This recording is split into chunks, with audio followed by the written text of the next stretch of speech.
Okay, Well, got good it. morning, good afternoon, good evening. Welcome to Authentic Conversations presented by Transition Clarity. I'm your host, Adele Bernard. And today we have a special guest, Nicole Schaefer from Spiegelbild. I'm going to get you to re-say that. But what I love about the name is the mirror image. And she's a coach that coaches with horses, my favorite animal. So welcome to the show. And let's Thank you. Thank you very much for having me. It's a pleasure to be here. So yeah, just say your name, the name again, because I know I botched it. The company's name is, Yes. the German pronunciation would be Spiegelbild. The Canadian pronunciation is probably closer to Spiegelbild. Yeah, because I like everyone's accent, everyone's intonation slightly different, but that's why I wanted you on the show more than anything because we both work with horses in different ways. I'm more the volunteer working with autistic children or, challenged. Let's not say they're all autistic because they're not challenged. And you work with them with government teams and couples and let's come and see what the horse is going to teach us, right? Because they're Correct. so sensitive. And if you're not coming to play and learn, they don't stay. Like they go, done. Like, so tell me a little about how you got into it, how long you've been doing it. Obviously you have a passion for horses or else you wouldn't be doing it this way. So. Yeah. So the journey with this business started basically really because of the two different personalities of the two horses that are our family members. I don't want to say I own them because I never feel like you really own another being. So yeah, anyways, they're my extended family, and they have very distinctive different personalities, which sometimes is surprising to people and sometimes it's not so much, but it's really every individual in the animal kingdom has their own personality, very much like we do. And what I learned from my horses or being around mine is that I had to be a different person and a different leader to each of them, to be just to them and to actually meet their needs and help them develop into their full potential according to their terms and what they really needed from me most. And from there, I thought, okay, so if I get a lot of leadership lessons and relationship lessons from my horses, could I not develop programs to share this with other people and to develop it into something that I can offer to people? And that is how Spiegelbild really started. And that's where the mirror image comes in, because the horses mirror a lot directly and very honestly back to us that we present and that we show up with. So fast forward, I had this idea for quite a number of years. I want to say I probably ran around with this idea for 5 to 7 years. And then back in 2019, I started to put a lot of effort into building the programs. I started to do coaching training myself, so to become a coach for individuals. And then beside individuals, I also work with couples and teams. So I got the coaching training under my belt. And then, of course, in the horse world, you always work on your horsemanship. So that is kind of an ongoing journey, of course. And then I started to combine the coaching side of things with the horsemanship side of things, and started to ask people, really friends, my network, if they would come out and just help me build the programs on a volunteer basis. So those people, they didn't pay me, they volunteered their time. Yeah. And that helped me to fine tune how the programs could look like, how I can involve the horses in the coaching and what else I can offer. And that all led then to my coaching programs being basically a mix of individual private coaching and equine assisted coaching sessions. So I typically offer people, like my core program, I would say, is 6 coaching sessions, which spans about 3 months. Yeah. And I find you need those 6 sessions really to dig into what you want to learn, what you want to improve, the skills you want to build. Less than that, I find you just scratching the surface. So I find the six sessions kind of get really into the change people want to instill in themselves, or where they want to broaden their spectrum. So what I do is, like, the first session is always an equine session. And that is where people start to discover, where the horses reflect back on what people show up with. And then I build upon that. So the whole journey is very individualized in that sense, because it really depends on the person that comes for coaching, what they bring to the table, how open they are, and how vulnerable they are too. Yeah, so it becomes a very individualized journey. So I know about, what session 1 and session 2 look like. I don't know what session 6 is going to look like, because it's really that journey, which I think is really important for people, because it becomes really about themselves and the true potential they can develop for themselves. Yes. So yeah, and you shared at the beginning too that that truth about yourself, who you are, what you're passionate about, what your values are. Like that's so central, because it's the foundation of everything that's going to come in the future. Well, and just in our other conversation about when you're working with the team that came out, and the one, like the 4 people, and the one person just wasn't showing up. Like she just wasn't showing up. So the 3 are there, active, working with the horse, working with you, and and that's what I find in my coaching is that if you're not going to show up, you're not going to find me. Right? Because I'm not here to hold your hand. I'm not here to drag you to the water and see if you drink. Right? Like the people that I think both of us are looking for is, here's the rope. When it's tight, we'll know you're serious. And until it's tight, let's just keep going on our merry little way. And so with how you're saying you work with a couple horses, and each horse is different. And in the program I volunteer with, it's like I'm starting to even realize, like, yeah, all the horses are great, but how am I showing up? And is that horse the best one, that and that rider the best one I should be with on that specific day, right? And so it's understanding that we all have our stuff and what we show up with, Yeah. and to figure out how to leave it at the door before we come in. Yeah, and here's the thing, and I find, like, I just recently had that experience with a team. I believe you can't leave it at the door. So if you're, if something's going on in your life, no matter how much you think this belongs or does not belong into your workplace, or it does or does not belong into other relationships, no matter how hard you try to leave it at the door, it still impacts you. Emotions are there for a reason, and emotions are there to stay. I think it is like where our choices come in is how we deal with them. But I firmly believe we're kind of not honest to ourselves when we believe that we can just park our emotions somewhere on the sideline.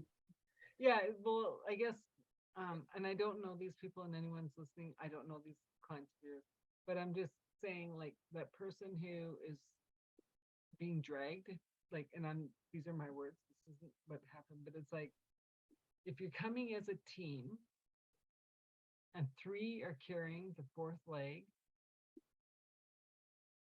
maybe it's only a stool. It's not a chair anymore. Right? And so I'm saying, that's what I'm saying about parking it. It's like, if you're going to show up, emotion, not emotion, whatever, show up 100%. Right? If you don't want to be somewhere, like if the job isn't fulfilling you anymore, take a look at that. But if you're starting to say, okay, I want to be part of this team, I want to be part of this company, I want to be part of this relationship, if you make that commitment, make it 100%. Yeah, right? I absolutely know what you're saying about having the rope tight, because if you're not going to keep the rope tight, I personally won't drag you along. Other people might, and that's great, but that's not where we're at, right? I believe with all the stuff that we've gone through in the last few years, it's about taking responsibility, good, better, and different, and making the change to move forward. And if you're not ready to, that's okay. Yeah. No one's forcing you to. Yeah, and I think what you're saying too is in I think where the nuances come in is really to maybe in that moment when you can't yet show up to your full potential. You want to, but something's holding you back.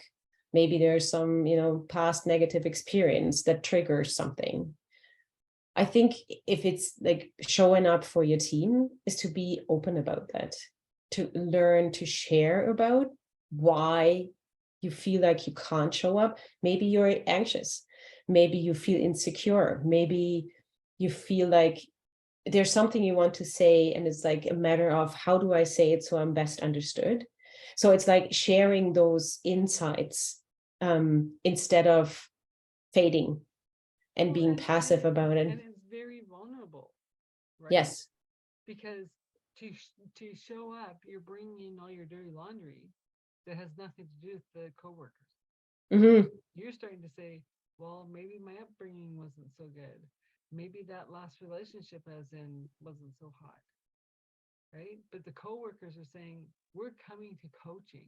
We're coming to this session because we're here for you. Mm-hmm. We understand you're hurting, Mm-hmm. but together we're going to be strong. And so, and that's why I think it's so cool that companies will help people, right? If they say yes. And Mm-hmm. then that doesn't even just mean team building. That could be like addiction. That could be anything. Like I think companies are starting to say like they see the true potential of the person in front of them, Mm-hmm. but they just need a helping hand. Yeah. Yeah. And I think I'm seeing more and more that humanity's coming back into. Yeah. And I think that's really where, again, I think there's quite a few nuances. So I have the biggest understanding for somebody not wanting to share too much personal, if it's like really core personal. But I think there's ways of communicating with it. And what's interesting about my line of work is that the horse shows that something's going on. So especially in the first equine session, which I call more a discovery session, and there's a lot to discover, and there's typically a lot that shows up that we can then build upon for the continuous coaching journey.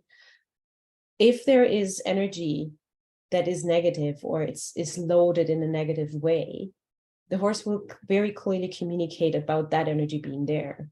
And then I think you as a team have two options. And that negative energy can be because maybe there's a conflict that is not spoken about, Yeah. or there is something in somebody's personal life that impacts the team. There's a multitude of reasons why there can be tension and that negative energy. It could be the halter on the horse is rubbing, like, right? Like, yeah. So in the sense is, so in my, how I work with horses is they don't wear anything, so they only have a neck rope, but they don't have a halter on. They're not led by a lead rope. They actually can express themselves, which gives a lot of input into the coaching. And I mean, I've seen teams where somebody had to say, well, I'm going through a rough family time, and I didn't have to share any of the insights or the details, but just saying, well, there's something rough going on in my family, created the empathy with their fellow teammates. Yeah. And it also explained why the horse had a certain energy about them, or why the horse couldn't really tolerate the energy that was there. And then we could talk about that and we could work through it. And then everybody, like there was a coming together, and that's supportive. So the energy changed from tension to supportive, uplifting energy. And again, the horse mirrored that right back to say, now something's changed. And then I, as a coach, can really talk to people and say, do you notice a difference in the horse's behavior? Mm-hmm. Do you know them being able to stand with you and just relax? And, everybody has a deep sigh, humans plus horse. And then you can really talk about what are ways of that release and creating that release if in a workplace that negative energy comes up again. So you come full circle and you talk about what are coping strategies and what are mechanisms that you could start to learn from, and then actually incorporate in your day-to-day work. And that way you really build the lasting support instead of starting to judge each other, or saying, well, you don't show up, why don't you show up, which is then offense defense kind of it's thing. pointing the finger, but people forget when they point the finger for pointing back at them. Like that's the mirror effect, right? That's the mirror image. So every time you point your finger saying, well, you haven't done this, well, or saying, what aren't you doing? What could you be doing better? And just then the other day I was like, working with this one horse and rider, and I've worked with them a lot over the last year, and I'm like, okay, what's going on? And I knew something was off, but I couldn't figure it out. And then like the horse was just being jumpy, and then it was scaring her, and then I was like, oh my god, this isn't good. And even our coordinator was like, what was up? I don't know, right? And then the next week she comes back, her exams were done, she only had 1 more to go. She was stressing because she had a week of exams to do. And the horse is flipping out, going, this is stress. Like, I'm a young, playful guy. Like, I want to play, and you're going, eh. But it was even for me, I was like, what is going on? And then after I realized it wasn't helping, that we were talking about what her week is looking like as she's riding. Okay. So I'd have to, let's have fun. Are we still smiling? But I find, I mean, that's one of the aspects that I love so much about my work, is if you can stay curious, there's so much you can discover, right? Like instead of making a quick judgment and say, oh, it's a naughty horse today, or it's a naughty human today. It's like, no, can you peek behind the curtain? Can you get curious and investigative about, tell me more, what is going on? And just really dig a little. And then you get the little details, and you start to get the little flecks and the little spectrums of stuff that's going on. And then it's like, oh, okay. And then you can, like, that's where the support starts to build, because you then can say, okay, understand, you're in a stressful situation, there's exams coming, what can I do to support you? What do you need right now? And sometimes it's like, can I just get a hug and a deep breath? And that's what you need in that moment, and that's totally fine. And I've had people that just melt with the horse, and then we're actually in that moment not even doing anything, but it's like the horse is hugging the person is hugging the horse, and it's a very peaceful moment. That is what they need in that situation. I remember doing that downtown corporate, right? And you'd see them walking down the hall, and they're just not in a good space. And I just put my arms out, and they're like, what? And I go, I don't care. I'm fine with hugging you at work. You are? And I'm like, yeah. When they just walk in my arms, give them a hug. They're good. Right? Yeah. And it's just, and I think it's coming back to, we just have to stop worrying about the doing or the accomplishing, or like, if you just gotta go cry. Yeah. You need to hug, ask if you don't have someone around you that's aware that you might need them, right? And I think that's the beauty of not only horses but animals in general, is they just want to serve the best way they can, right? And they just want to be loved as they love you. Yeah, it's unconditional, right? Yeah. Well, but although I have to say it is unconditional if you show up fair. I mean, I've seen horses in particular who are like, no, I'm not dealing with that. So if you come with the wrong or with an angry energy or something, they may not want to deal with you that moment. But if you are open, and if you're in general, if you show up kindly or in a kind manner, then they really, they're open to partnering with you for sure. Well, that's why, like, in the barn I started going, oh, I want to work with this person. Like, as I'm driving there, and I went, whoa, that's your ego, right? Don't assume you're doing anything with any horse or any person or any, right? And so then I would leave it, and I'd be like, yeah, do you want to grab that horse? Absolutely. Because what are we going to learn today? Right? Yeah. And now Yeah, we which have is, new horses, and it's like, woohoo! Now we're all in the same field, right? yeah, and Nobody knows anybody. it's back to the curiosity, right? Yeah, Like to stay open-minded and say, okay, let's just see what's in for today. So yeah, yeah, yeah. No, yeah, and I think that's the beauty of it's taking the coaching that one step further and deeper to tapping into that unconscious hmm, that we're just not aware of. And it's in the unconscious, bringing it to the conscious, that we move the biggest mountains. yeah. And I think it's also it's really combining your comfort zone with your uncomfortable zone or discomfort zone, where growth happens when you stretch a little beyond what you feel safe with, what you know, what you're familiar with. And again, be open to grow. Maybe it's a little uncomfortable, maybe it's not, maybe you don't feel 100% safe in a certain situation, but that's where you stretch your wings kind of, and you start to feel what is the potential that you can grow into that you didn't even know you had. And that is where the growth really happens, and where, yeah, where coaching actually can show people these doors, and can say, well, there's all of this for you to explore. Which door do you want to go through first? And then, it becomes a journey. Yeah. Well, and I know with past clients, like we'd be getting into the uncomfortable, right? And I'm like, it's okay, you're safe. Mm-hmm. It might be hard, but you're okay, Mm-hmm. right? And Yeah. I can't do this. I go, you can, you absolutely can, right? Like Yeah. you've made it this far in your life doing hard things, like like, and the rewards are better the more uncomfortable, the more you're ready to be that vulnerable and go deep. And then you get the phone call like 3-4 months later going, I'm so glad that's behind me. I go, you're welcome. Mm-hmm. like, Yeah.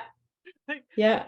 because that's also why people are going to coaching or counseling or whatever, is because to have that support that they're not alone. Yes. Yeah. Right? Like, yeah, Yeah. when you're alone, it is scary, but when you're not, like, you can do it. Yeah. And I think it's so I think there's different discomforts. One is the mental one, where you really believe you can't do something. Something's beyond you. It's not your skill set, it's not your talent. Or maybe, you had a bad experience in the past where you tried your hands at something and it really didn't go well. And then you think like, oh, I better don't touch that ever again. But then there's also physical stuff. And I've had people that, showed up and they have some physical condition. And typically they take a medication for that to help them over it. And then that morning off, they forgot the medication. And now they're so uncertain about themselves because they think, oh, it may hinder them. Maybe they're spiking a migraine or they're spiking a headache or something. And I've had situations where they're like, let's just start, feel ourselves into the moment. And that's where the horses, again, really provide benefits, because they can lower stress in people, they can lower heart rates in people. And I've had people that were not sure they wanted to go through with the session, and at the end of it they felt the best they had felt in a number of weeks, just because they allowed themselves to be, and to be guided, and just to feel and experience, and as you say, stop the thinking and just get into the feeling and the being. Yeah. Well, and it's funny because the other day I was in Bonas Park and I was walking, and all the geese have their babies. Mm-hmm. And I don't know if it's the city that pushed them down into the lagoon area or whatever, but they have been known to bite over the years. And I'm like, okay, so now all the moms are with their babies, and I'm walking by myself, and I was just like, hey, I'm a friend, like, I won't touch your babies, it's okay. And then one kind of popped its head up, and I'm like, I'm friend. And I start walking through them, right? And it's not like 5, like there's 50, Yeah. right? Yeah. Like, so, and you're walking right through them because some are in the water, some are in the grass, and you're walking right through them. And right at the end, this one kind of starts walking towards me, and I'm like, I'm friend, just eat. Right. She started eating. But I was like, holy Dinah, my heart was pounding. Yeah. Right? Because I'm like, there's no way I'm getting eaten, like bit by this stupid geese, you know? And yeah, and so it it was interesting how present I had to be, because maybe I Hmm. was kind of like, oh, la-di-da, I'm just strolling through whatever, to, I'm friend, you don't hurt Yeah. me, I don't hurt you, I'm not Yeah. touching your babies, right? Yeah. Because, And, you know, and here's another one, and I think that is really fascinating. It's like the dealing with the anticipated reaction as opposed to the true reaction. Like we can get so in our heads and then we think, what if, and this could happen, and this could happen. And we start to really worry about things that haven't even happened yet. I know. And I know like there's a lot of, in the horse world, there is problem horses. Mhm. They're labeled problem horses because they're difficult to deal with. Maybe they show some signs of aggression or something. Mhm. And so many times, if you just breathe and be calm around somebody who's worked up, and honestly, I think this counts for humans and for horses the same way. Yeah. If you don't buy into the same panic and you just, hold the space, as we say in coaching, for what needs to come out, then you can tame it. Like that negative or that panic energy can turn into something productive that you can turn around and say, okay, now that I've mastered what caused the panic in the first place, how can I now turn that energy into something positive and do something with it? And it's like that perception of not buying into the drama, but holding the space for what needs to come out, and then work with that, to go forward, instead of just reacting to something. Well, I have another twist on that I've been working on, because we're all our own directors of our life, right? Mm-hmm. So are we in the audience being the director, or are we on the stage in the drama?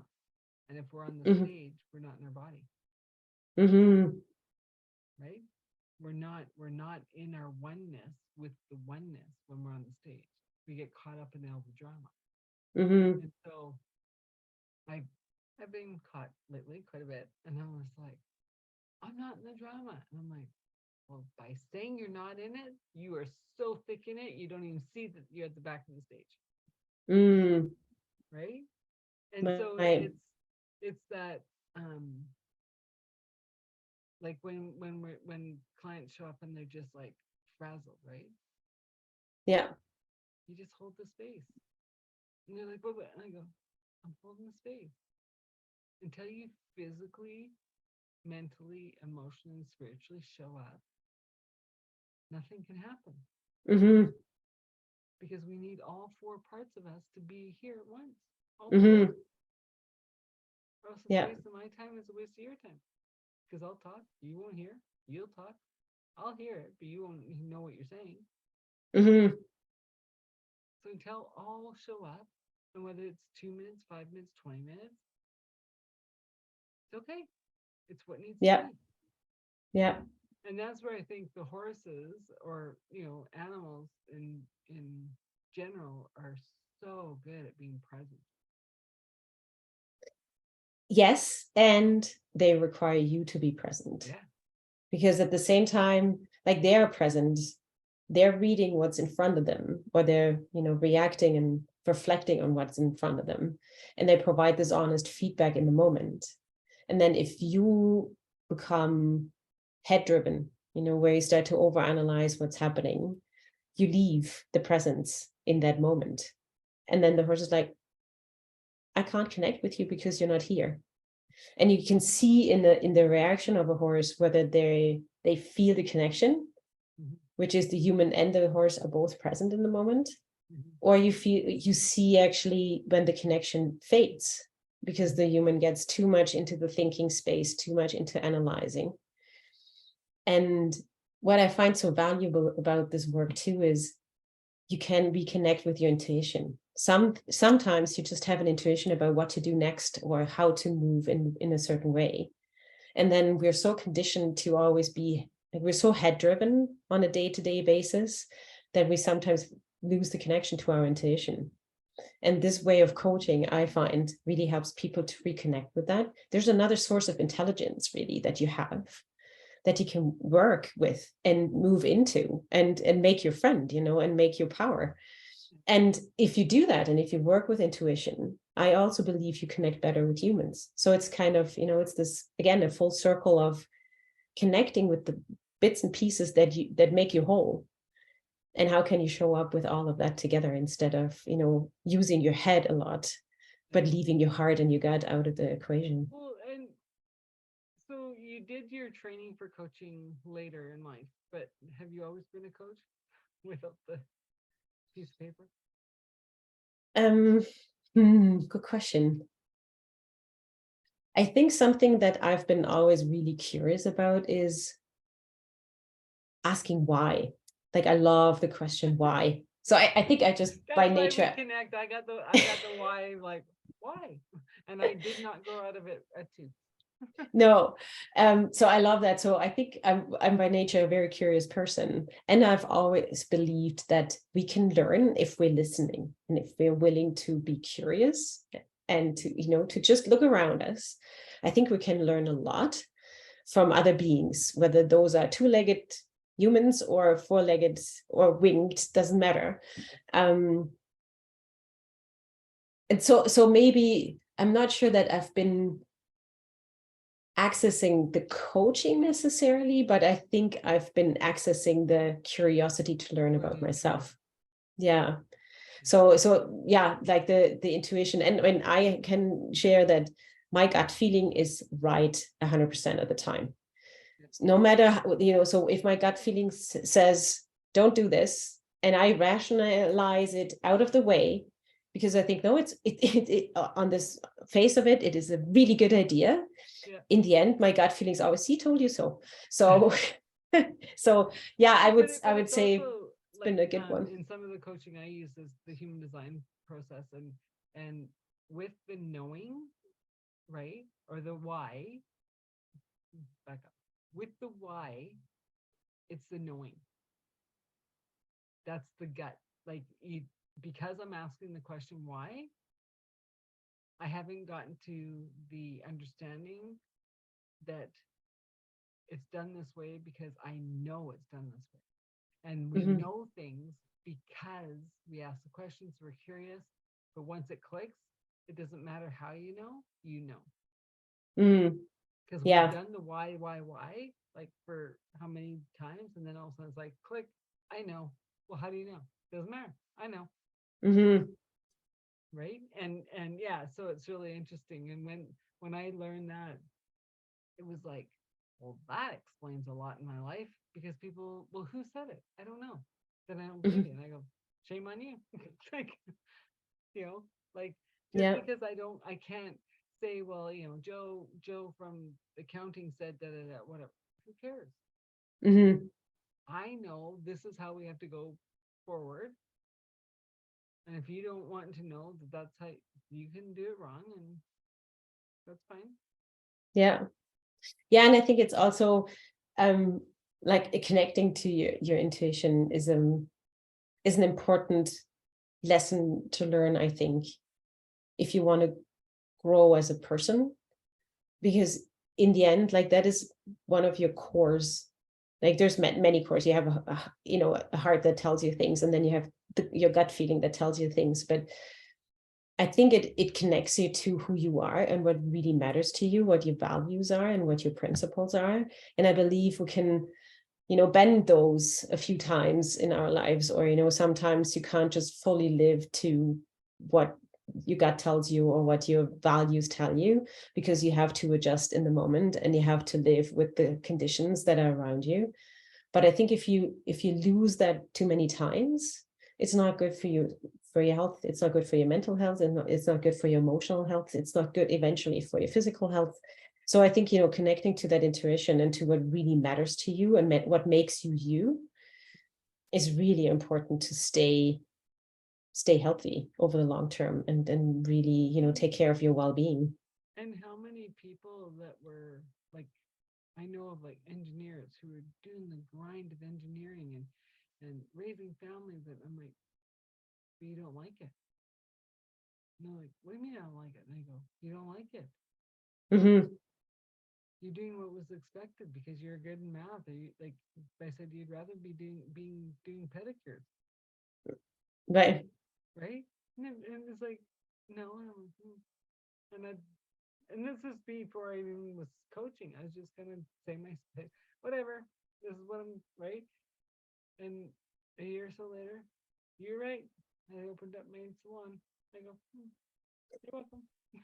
Right? Right. Because it's not like um and it was actually Serena Williams, the tennis Mm-hmm. player, right? Like I don't know if you saw the movie, but I mean, it was incredible how their dad let them be the best, but kept them from a lot so they could play, Mm-hmm. right? And then to see that Venus was still only 15 when she signed the $15 million contract with Nike, Yeah. right? And kept on saying to Serena, "Oh, don't worry about it. Just go play, do your nails. You're gonna be fine." The best player they've ever seen. Mm-hmm. And what does she do now? Pedicures and manicures, because Yeah. what she always wanted to do. Mm-hmm. She just happened to be very talented and gifted at tennis, but she Yeah. loves doing pedicures and manicures. Yeah. Yeah, and that's what I mean, so sometimes I don't think it's realistic to expect that every day Mm-hmm. of your entire life can be 100% dedicated to your beliefs and values and principles, but I think it's important to know about them. And then you can make an informed choice about how much do I want to be veering off that ideal for the sake of getting something, get to play tennis at the highest level, get to, do things that I'm really good at that are not maybe my 100% passion, but I'm good at it. But I think it's that making that informed decision about knowing your values, knowing what a life of passion would look like. And then you can decide how much do you want to go after that? And how much do you say, actually, I'm good with a little bit of a compromise and I still get to live a life that's really fulfilling. So I think that's why it's so important to connect back to those core principles of yours. Well, and I think it's like we're saying about, you start on one trajectory and you have that um those values, those that the collection of information, right? And you're going, yeah, okay, okay. And then someone dribbles in something else and you're going, maybe. And you Mm-hmm. keep going, but you keep, you go, that's gnawing at me. Well, I'll research a little bit more. And so you start going over, and then someone else puts something else in, and you go, but I was on this trajectory. And Mm-hmm. oh, remember I was on that trajectory. And then it's like all of a sudden you're going, wow, my career's totally changed, Mm-hmm. but I'm still in love with who I am because the Exactly. value Yeah. of who you are hasn't changed. And that's, I think, like, this is my opinion only, no one call me fighting with me, is the breakdown of when the keeping up with the Joneses, like both parents had to work, or if you're single parent, like there's no community build raising the kids, because the kids are who they're going to be as adults before they hit grade 1. Mm-hmm. And if you haven't raised that child, and I'm not saying that the caregivers that are raising them aren't putting those values in, it's, you got to see that 6-year-old who's the bully, who can't get along, that's going to be the kid, the adult at the Mm-hmm. office who can't be a team player, always antagonizing everyone, because it didn't get stopped. It didn't get helped before it Mm-hmm. got to that. Mm-hmm. And then I like, and kids are amazing too. Like when you just watch them in the field and say a kid wipes out playing soccer, the healing kids will circle.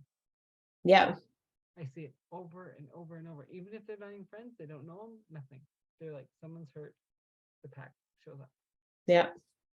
Yeah. Mm-hmm. Yeah. And isn't that lovely? Like, I mean, that I think that is just such a beautiful image, if we're human first, Mm-hmm. if we just connect to that humanity, that, empathy, feeling for each other, stepping in for each other, supporting each other, there's a lot of magic that can happen. Well, and Yeah. I think even in my own life, like, the stuff that I've been going through too, it's just like like, I am here for the truth. I'm here to love whoever wants to be loved into their truth, into their beingness, into their presence. Mm-hmm. If you're not wanting that, you won't be in my life. Mm. Right? Because it feels like I've peeled away so many layers. I can't play that puppet anymore. Right. Yeah. Right? It's not authentic to me, and it's not natural for me anymore. I used to be able to do it. I used to be the chameleon, and it's just like, yeah, I can't do that anymore. So if you're going to be in my life, show up as you, the best Mm-hmm. version that you know you are. And if we grow more together as the best versions of each of us together, great. If we don't, we'll be who we're supposed to be. Mm-hmm. Right. And I love how, like, that mirror image, right? If you want chaos, guess what's going to show up in your life? Chaos. If you want Mm-hmm. peace, it's going to show up as peace. Yeah, and it's like it's for so many things, you know. If you want partnership and you show up as a partner, then it gets reflected as partnership, and somebody partners up with you, or you know, multiple people partner up with you. If you truly, and I think that's where the authenticity is really important. Don't play a role, because if ultimately, if you really think is expected of you to collaborate, but you can't collaborate in a certain circumstance or with a certain group of people, be authentic about that, because ultimately it will show up. Like the cracks will start to show if you're playing a role that's actually not your authentic self. And on the flip side, if you show up as your authentic self, you will be mirrored and it will get back to you in the same vein. So, you know, And I think that's like the dance of marriage, right? On one level, yes, you love each other unconditionally and it's great, but you're also the mirror to push every button you have to grow that love of unconditional, mm-hmm. right? And like I've said to people, like, it is way too easy to get divorced. Mm. Because if you work hard to get that person to marry you, both sides, then work double as hard to get divorced. Mm. Because I've seen it over and over again. If I'd worked this hard getting into it as I got out of it, I wouldn't be divorced. Mm. Exactly. Interesting. Right? Because, Yeah. oh, it's easy. Well, it's not easy because you take the same crap to the next relationship. Yeah. Yeah. So, And yeah. So for me, it's like I'm working on the crap so I don't go into that relationship, but I also don't need you. I like mm, you to be in my life, but I don't need you. mm, So you better be full on independent, and we come together when, hey, let's get together. mm. Because Yeah, I we're not also think good like together, right? yeah. And on that, like too easy, I wonder if the working on it can help to avoid regrets. You may come up with the same decision that eventually maybe you've grown apart from each other, and maybe this is no longer. Mm-hmm. But like really connecting to your values, which then takes us in a circle back to that conversation, is really to say, what is there that we need to talk about? What is there that we need to solve? Whether the end result is then going to change or not is a different story, but it's actually those resolves that are important. So again, that you can say for yourself, I've made an integrity decision, which is I'm showing up as my true self, and as that true self, this is what I need and this is what I can't deal with, or this is what's beyond my boundaries. But it's that resolve and working through those, and then and then look again at what the result or the outcome is of that journey. But it's not leaving so many stones unturned. Mm-hmm. Well, So that you then after the fact, you start to wonder, should I have worked a little harder? Should I have investigated a little more? Should I have asked one more question? to maybe get a different answer, or get a piece of information that I don't have right now. Yeah. Well, and I can't remember if it was Wayne Dyer or whoever, but said about, you have your first love, you have the person that you have your kids with, then you have your person who you raise your kids with, and then you have your old age person. And whoever said they all had to be the same person? And I was like, ouch. And then I thought about it, and I'm like, well, I think that's the younger generation is like, well, they see their grandparents, that stayed together through thick and thin. They've seen their parents that broke it off, and they're like, well, I want it all, I think, but they don't know where to go. Right? And so it's like, it's not guaranteed it's the one person. It depends on the work you put into if it's the one person. Yeah. Right? And so I think that's where working with the animals comes into play, because it's like when they're in the wild, they work as a unit. Right? And when the stallion's ready to step down, there's going to be a colt coming up to take over. But until then, if that colt tries to take over before it's time, he gets beaten up. It's not your time. Know your place. Yeah. I thought it was interesting. I once saw a documentary about a wild herd, and actually the lead stallion was still in his prime, but he started to build his successor. And it was just beautiful to watch, because he just took this young colt under his wing. And it was like, it was truly like a master teaching his apprentice to become the next master. And it was like beautiful to watch, because it was very intentional about, this is how you treat your mares. This is how you treat everybody else. And it was quite interesting. Like the personality that lead stallion chose was a positive leader, not one who has a command and control style, but he was very much a collaborative leader. It was just beautiful to watch, because there was other colts in the herd as well, but those colts got sent away from the herd to become bachelors and eventually find their own herds. But he kept this one really collaborative team builder under his wing. So it was just, very interesting. Another interesting lesson to be learned from the social connections. And I remember when I had my horse, right? And it was like, oh, we were spoiling them. We, give them too many treats and blah, blah, blah, blah, blah, right? Well, maybe we did, whatever, right? But we were kids. We were looking after our kid horses. We were kids, right? And then we're out in the mountains. The wild pack comes through the camp. All the horses take off, except for mine and my girlfriend's, who's sitting there eating their grass.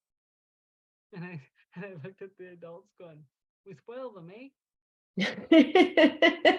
They know they're spoiled. They're sticking around. Right? Because the rest of the summer, they were chasing the wild pack to try and get the horses back. Yeah. Mine and my girlfriend's horse were the only ones that went back to camp that day. That is so funny. Right? Those treats sure paid off, I guess. And then here's the other side of it. So here's a young girl who, is working her jobs, going to school, trying to pay for her horse, comes back with a pregnant mare from the wild pack, right? And she's crying. We're like, what's going on? I can barely afford the horse I have. What am I going to do with the colt? And the adult said, who said that colt's yours? It's ours. So the group, our little riding club, all got together, and it's our colt. I actually don't remember what happened to the colt, but yeah, interesting. No board was needed. It was looked after. Whoever would put in money. Interesting. Yeah.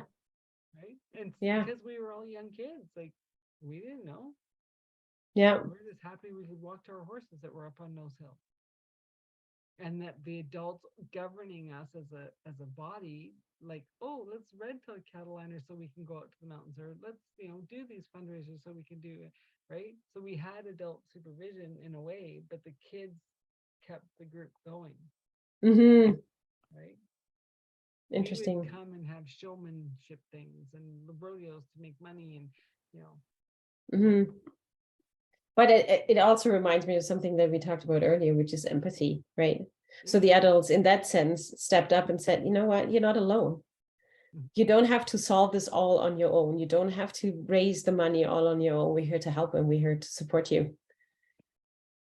Yeah, I mean, I look back at that time in my life, like I was young, like I was 6 when I started with that group, 6 or 7, and they taught us like none of the adults did any of the banking, none of the adults did any of the bookkeeping, none of the adults did any of the flyers that we used to put out.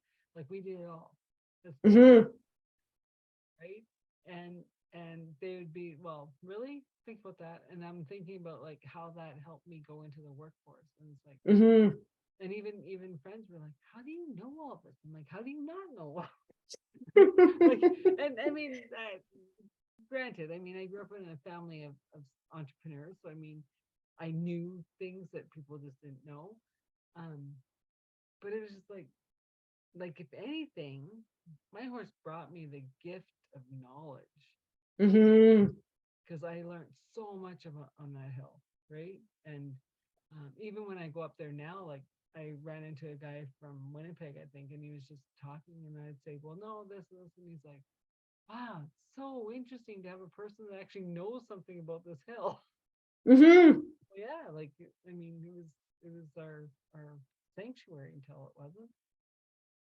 Yeah. Yeah, I mean, it's funny. I still love, like, we live very close to Nose Hill, and I just love to go up there. And the different seasons are so fascinating because, like, there's so much to observe and so much to see. And I love it when in the spring the crocus come out, and things like that. So like the hill really changes with the seasons, and it's just fun to watch. And it's so interesting, I find, in the middle of the city, really. Well, yeah, and the funny thing is like we got kicked off with our horses, right? Because the walkers were scared of our horses. And we're like, but they won't hurt you. And if they do, you get $2 million. We used to have $2 million per horse. And that was in the 70s, right? Oh, wow, yeah. Like, and then on top of it, now the walkers are fed up with the bikers. I'm like, karma's a bitch, isn't it? Like, you should have left the horses, right? And then I had a friend who said, well, I wish like we could ride Sandy McNabb, and I said, no, I will petition that. They don't hurt each other. And I go, no, that is one place I do not want to see bike riders. You can go to any other mountain. You can do whatever. You will not destroy Sandy McNabb. That is Have you ridden up there? No. It's the most magical, beautiful riding ever. Yeah, I've heard a lot of like those stories. I happen to have 2 really spicy redheads, so none of them are. Yeah, so my horses are spicy redheads. I'm not the type that you just load and go to just about any mountain area. I mean, I certainly at some point would love to do that. I'm working on building confidence and building trail knowledge on the horses so that eventually I can take them there. I'm not quite there yet, I think. But yeah, I've 13 and 15. Oh, okay. Yeah, but the 13-year-old is the spicy one, and we just had a few. Maybe mountain riding isn't in the cards for these 2. Yeah.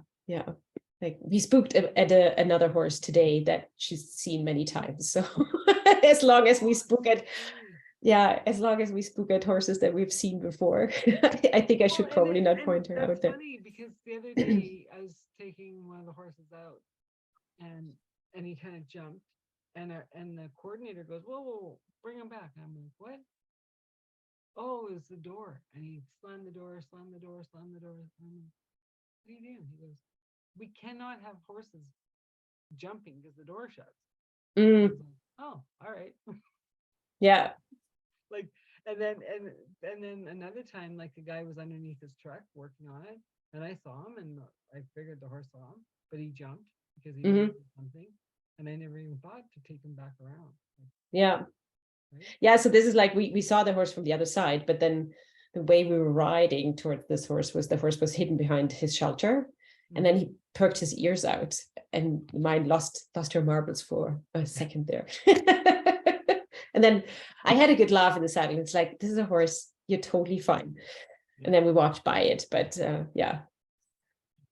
Well, and then I would take it as, well, are you riding or are you just sitting on the horse? Where's your mind?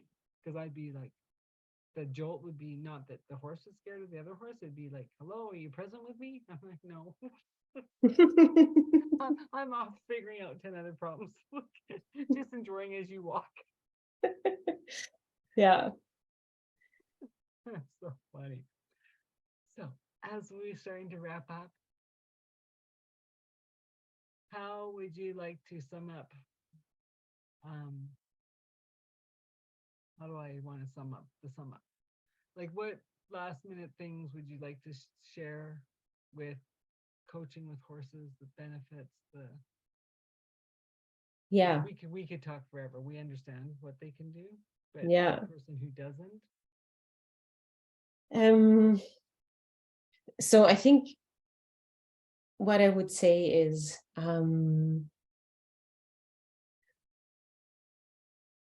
one, this form of coaching is highly individualized because there's so much interaction between the horse and the person. So if you are looking for a coaching journey and you really want to be seen as the very individual that you are, and the same counts for couples, or it counts for teams, where it's like a team is a unit of individual people. So you bring both your individual and your team skills to a team. This might be something that might interest you. Because of that relationship, there's a lot of nuances that even I, as a coach, I can't foresee. I can tell you that there's certain benefits that everybody gets out of the programs, but in which direction it exactly goes and what the flavors are and which flavors dominate, that is something that is really determined by the individual partnerships. The other thing I would say is, what I love about the work is you retain the knowledge that you gain, whether it's a discovery about yourself or how you function as a team or how you function as a couple. You live what you learn. It's not a lectured way of learning. It is an experiential way of learning. So you involve way more of your senses working in this way than you would in a classroom setting. So again, if that is something that interests you, if you want to learn with more of your senses and you really want to experience what you're learning, what I can say from the benefits, it stays with people way longer. Like, I have past clients that have been clients like 2-3 years ago, and they still talk about what they got from the horse. And some of them have stickers. What would the horse say in this situation on their screens, just to remind themselves. So I would say in that sense, it's a very different way of learning leadership skills. It's a different way of personal growth journey, because it is more experiential than it is a structured, lectured way of learning. So those are probably the two biggest factors that may set this type of coaching apart from more traditional ways of coaching. Well, and just to add to that, you must be present, because a horse is 12 to 1,500 pounds. Yes. Yeah. If you're not present, something can go wrong, and it's not the horse's fault. Yeah. And I mean, I say to people, of course, like, the horses that I involve in the programs are keen to work with humans. I think the biggest difference I see between people being present and not present is that the connection just doesn't happen. So it's not necessarily that the horse would step on your feet or anything, but it is, you don't build that connection where you actually start to communicate, and it becomes a true back and forth conversation. But if you happen to be present, if you can, focus and stay present, then it's truly a two-way conversation where you start to have some fun, and and you can use your body to direct a 1,200-pound animal, which a lot of people didn't even think was possible. And it's your body, it's your presence, it's your energy that you bring to the equation, and you don't even have to touch the horse, and you can have a dance with a horse that you maybe have not experienced before. And the funny thing I think about that is, it becomes very obvious with this animal, because horses communicate a lot through their body and through body language. but then it's really the learning is in how aware are you of your body language and your energy when you're dealing with humans, and how could that maybe change or offer you more spectrum of communicating with humans if you would be more aware of that body language and that energy. Well, Yeah. and this has been a fabulous conversation. Like, and I recommend anyone like who just it's it's having that connection to a deeper level that you don't even know in yourself that you're looking for. That's how I would look at it, right? From our conversations, is that the horses will take you to the unconscious that you didn't even know that you're dealing with. Yeah. And we'll bring it to the forefront to say, hey, what about this? You've been looking at the apples, but there's this orange that's been going squawk, squawk. I want to be heard. I want to be seen. And you're like, what? There's an orange? Right? Mm-hmm. And they'll bring this out in the most beautiful and majestic way. And yeah, it's just, Yeah. I want to say thank you. It's been Thank a pleasure. Yeah. And yeah. Yeah. Thank you for having me. Yeah, it was a true pleasure.